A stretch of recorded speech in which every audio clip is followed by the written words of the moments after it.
'Twas a dark and stormy night when Katie returned home from Europe to find her family wasn't there. Sounds scary, right? Well, despite Gone Home's appearance, it's not actually a horror game. So what is Gone Home exactly? Gone Home is a first-person game, which means it's played so that the player experiences the game through the eyes of the main character. This helps immerse the player in the gameplay environment and makes the player feel more invested in the story itself.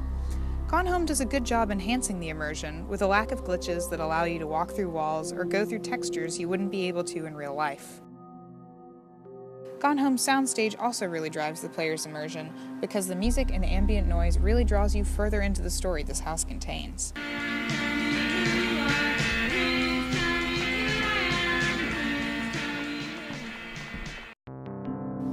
Gone Home is also a mystery game. You go into the house not knowing where your family is, and you stumble upon a voicemail message.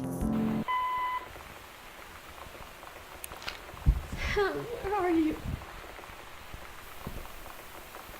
Really?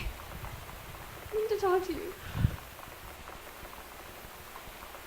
Please be there. So of course you're going to want to find out more. This hook really pulls the player in. Of course, the player would quickly lose interest if the Gone Home team didn't do such an amazing job of creating realistic and believable characters.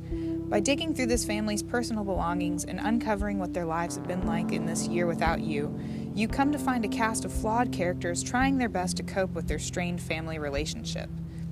The characters have very different problems and coping mechanisms. Sam, Katie's younger sister and the central focus of Gone Home, is trying to come to terms with her blossoming feelings for her friend Lonnie. She got up and sat next to me on the bed. I looked at her. Lonnie, do you think you could ever... And that's when she kissed me.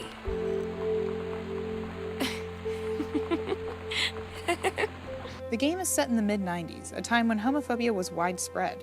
Sam finds it difficult to talk to her parents about her sexuality, which is part of what drives the divide between them. Sam's father writes novels, but is oddly fixated upon the conspiracy theories surrounding the JFK assassination. Sam's mother, disappointed with her distant family members, also seems to be having an affair with one of her co-workers. Like all good mysteries, the story is uncovered through clues you find scattered about the house, which I think is why the game receives such high praise. This game puts the player in control of how much information they want to uncover.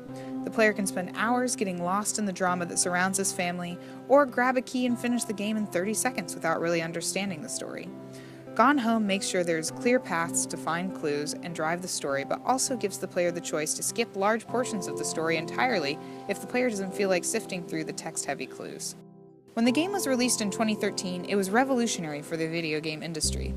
Now, it wasn't the first game to use this walking simulator kind of setup to uncover a mystery, but it took this platform and created a compelling and interesting story that we don't often hear. The LGBTQ narrative in this game is something we don't often see in video games. Parallels are often drawn between this game and Life is Strange.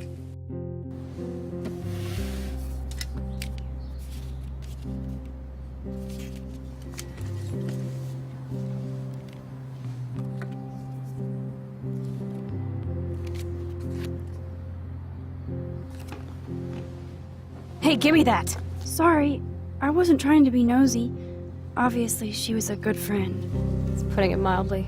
The story is similar in that it depicts a girl falling in love with her best friend, but I'd argue that Gone Home does a better job of covering this topic. Life is Strange gives you the choice of having the two best friends not pursue any romantic feelings. Dare you to kiss me. What? I double dare you. Kiss me now. While Gone Home tells a more linear story without any choice made by the player about whether or not Sam's story will be gay. Many video games don't try to tackle the LGBT narrative, while I think Gone Home explores it with poise. Overall, I think Gone Home is a masterfully made game that plays with the idea of a linear story.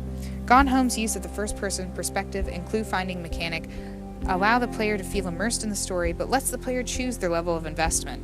This, combined with the narrative of a young girl exploring her sexuality, makes Gone Home a game to remember.